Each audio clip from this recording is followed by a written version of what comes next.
হযরত আনাস ইবনু মালিক রাদিয়াল্লাহু তাআলা আনহু হতে বর্ণিত, তিনি বলেন, রাসূলুল্লাহ সাল্লাল্লাহু আলাইহি ওয়াসাল্লাম বলেছেন, যে ব্যক্তি 50 আয়াত তিলাওয়াত করল তাকে গাফিলদের মাঝে লিপিবদ্ধ করা হবে না।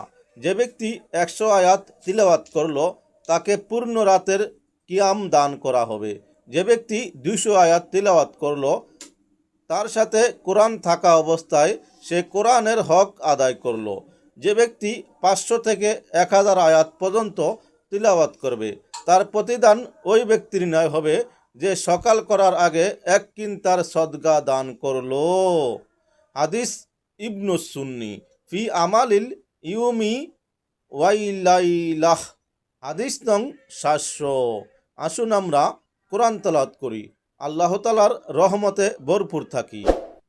অনুগ্রহ করে সাবস্ক্রাইব করে পাশে থাকি।